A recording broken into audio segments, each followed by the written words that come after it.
আসসালামু আলাইকুম। আশা করি সকলেই ভালো আছেন। চাকরি প্রত্যাশী ভাই ও বোনেরা সিডিবি এর যে নিয়োগ সার্কুলারটা রয়েছে, cdbteledo.com.bd অর্থাৎ তুলা উন্নয়ন বোর্ডের যে নিয়োগ সার্কুলারটা রয়েছে, এই সার্কুলারের আবেদন আর মাত্র ২ দিন রয়েছে। তো তাহলে কিন্তু আবেদনের সময় শেষ।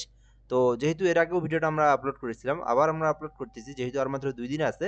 তো এর মধ্যে আপনাদেরকে আবেদনটা করতে হবে। যারা এর আগে দেখছেন ভিডিওটা বা এর আগে এই সার্কুলারটা দেখছেন, আবেদন করবেন ভাবছেন বাট আবেদন করেননি এখনো, তো তারা অবশ্যই এই ২ দিনের মধ্যে আবেদনটা করবেন।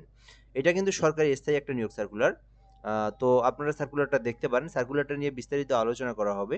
এখানে পদের নাম দেওয়া আছে, পদ সংখ্যা, তারপরে শিক্ষাগত যোগ্যতা, আবেদনের প্রসেস, সকল কিছু আমি আপনাদেরকে সুন্দর করে দেখে বুঝিয়ে দেওয়ার চেষ্টা করব।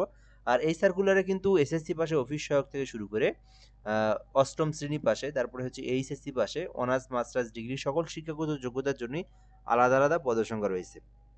তো আপনারা দেখবেন তাহলে বুঝতে পারবেন। আর আমাদের চ্যানেলে আপনারা নতুন হয়ে থাকলে চ্যানেলটিতে অবশ্যই সাবস্ক্রাইব করে রাখবেন। বাংলাদেশের সরকারি সকল নিয়োগ সার্কুলারগুলো আমাদের এই চ্যানেলে আমরা আপলোড দিয়ে থাকি। তো যারা সরকারি চাকরি প্রত্যাশী বা যারা চাকরি খুঁজে থাকেন, তো অবশ্যই চ্যানেলটিতে আপনারা সাবস্ক্রাইব করে যুক্ত থাকবেন। তো বলা আছে এখানে তুলা উন্নয়ন বোর্ড সিডিবি এর অধীনে রাজস্ব খাতভুক্ত নিম্ন বর্ণিত স্থায়ী পদসমূহে অস্থায়ী ভিত্তিতে জনবল নিয়োগের জন্য বাংলাদেশের প্রকৃত নাগরিকদের নিকট থেকে অনলাইনে অ্যাপ্লিকেশনের জন্য আহ্বান করা যাচ্ছে। অর্থাৎ এখানে যে বিষয়গুলো বলে দেওয়া আছে, এটা কিন্তু সরকারি স্থায়ী নিয়োগ সার্কুলার, রাজস্ব খাতভুক্ত নিয়োগ সার্কুলার। আর এই সার্কুলারে বাংলাদেশের প্রকৃত নাগরিকদের নিকট অর্থাৎ বাংলাদেশের যে কোনো জেলার যে কোনো প্রার্থী চাইলেই কিন্তু অ্যাপ্লিকেশনটা করতে পারবে। ছেলে মেয়ে উভয় আবেদন করতে পারবে। আবেদন করতে চাইলে এই যে cdbteledo.com.bd লিখে সার্চ করে আপনাকে আবেদনটা করতে হবে। এই বিষয়গুলো এখানে বলে দেওয়া রয়েছে। ১ নম্বরে উচ্চমান সহকারী পদ রয়েছে, যেখানে ৩টি পদ রয়েছে ১৪ গ্রেডের।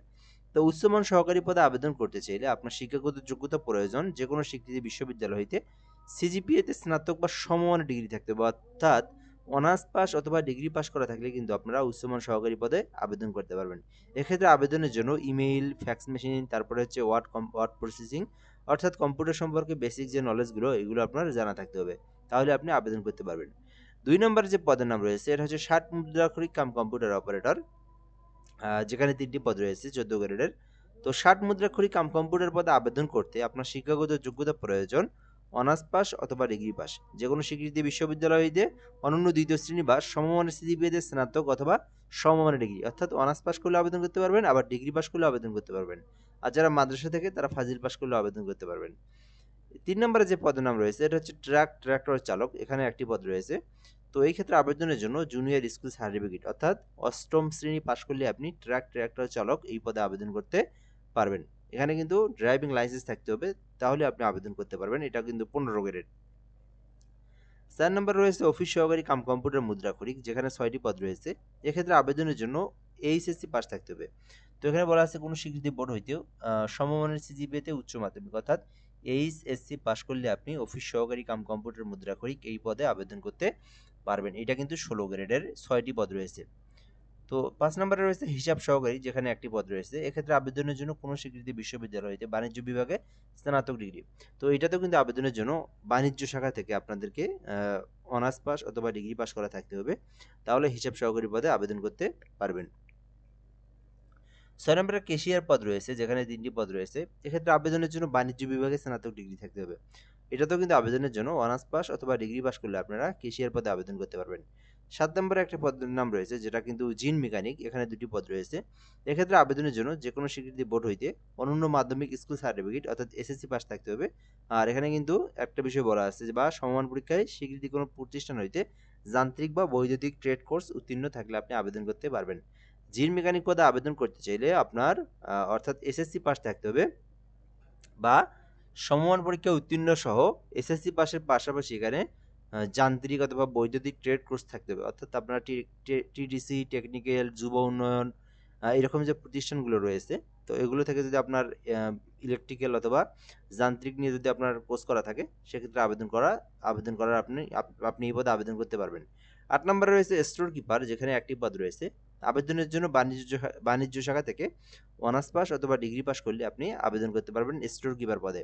৯ নম্বরে রয়েছে জিপ পিকআপ চালক, যেখানে একটি পদ রয়েছে। এক্ষেত্রে আবেদনের জন্য ৮ম শ্রেণী পাস থাকতে হবে, অর্থাৎ শুধুমাত্র ৮ম শ্রেণী পাস করা থাকলে জিপ পিকআপ চালক আপনি আবেদন করতে পারবেন।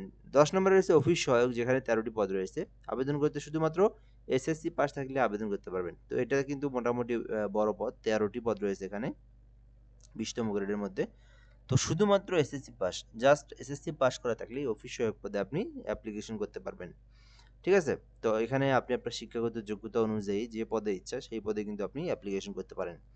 এরপর আমরা দেখব আবেদন করতে যে বিষয়গুলো জানতে হবে। আবেদন করতে 18 হতে 32 বছর পর্যন্ত আপনাদের সময়সীমা থাকতে হবে। 32 বছরের মধ্যে আপনার আবেদনটা করতে হবে। ওকে?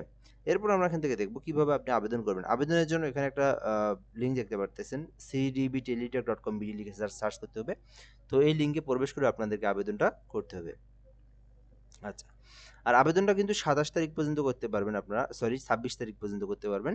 তো 25 তারিখ, 26 তারিখ 2 দিন রয়েছে।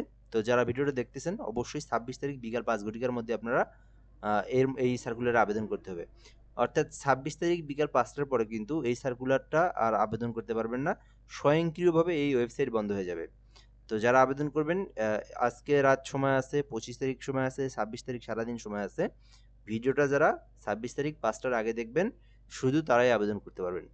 আর আপনি চাইলে আমার মাধ্যমে আবেদন করে নিতে পারেন। সেই ক্ষেত্রে ওই 5টার আগে, আগামীকাল 5টার আগে এই নাম্বারে হোয়াটসঅ্যাপ এসএমএস করতে হবে। তো তাহলে কিন্তু আমি আপনাকে একদম ঘরে বসে থেকে নির্ভুলভাবে আপনি আমার মাধ্যমে আবেদন করে নিতে পারেন। এছাড়াও যেকোনো সরকারি চাকরির আবেদনের জন্য এই নাম্বারে যোগাযোগ করতে পারেন। ওকে, এরপর আমরা দেখব কত টাকা ফি জমা দিয়ে আপনাকে পেমেন্ট করতে হবে। তো আপনারা জানেন সরকারি চাকরির গ্রেড অনুযায়ী ফি জমা দিতে হয়। 1 থেকে 9 নম্বর কর্মীকের মধ্যে কেউ আবেদন করতে চাইলে 112 টাকা ফি জমা দিয়ে আবেদন করতে হবে। আর মানে পেমেন্ট করতে হবে। আর 10 নম্বর অফিস সহায়ক পদে আবেদন করতে চাইলে 56 টাকা পেমেন্ট ফি দিয়ে আপনাকে আবেদনটা করতে হবে। আবেদনের প্রসেসটা এখানে পেমেন্টের প্রসেসটাও বলে দেওয়া আছে।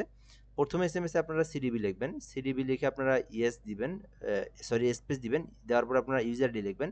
লিখে 16322 নাম্বার সেন্ড করে দিবেন। সেন্ড করে দিলে আবার আপনার একটা এসএমএস দেওয়া হবে সিডিবি। তারপর আপনারা ইয়েস লিখবেন, লিখে পিন নাম্বার দিবেন। প্রথম এসএমএস যে পিন নাম্বারটা আসছিল ওই পিন নাম্বারটা দিয়ে 16322 নাম্বার সেন্ড করে দিলে আপনার আবেদনের পেমেন্টটা সাকসেসফুল হয়ে যাবে। তো দেখতে পারতেছেন পেমেন্টের সাকসেসফুল একটা এসএমএস দেওয়া হবে এবং আপনার পেমেন্টের টাকাটাও কিন্তু কেটে নেওয়া হবে। ঠিক আছে? সো এটাই ছিল মূলত বিষয়। যারা আবেদন করবেন অবশ্যই আগামীকাল 26 তারিখ 5টার আগে আবেদনটা করার চেষ্টা করবেন। এটা হচ্ছে তুলা উন্নয়ন বোর্ডের একটা নিয়োগ সার্কুলার। সো এ পর্যন্ত আজকের ভিডিওটা। ধন্যবাদ, ভালো থাকবেন। আসসালামু আলাইকুম।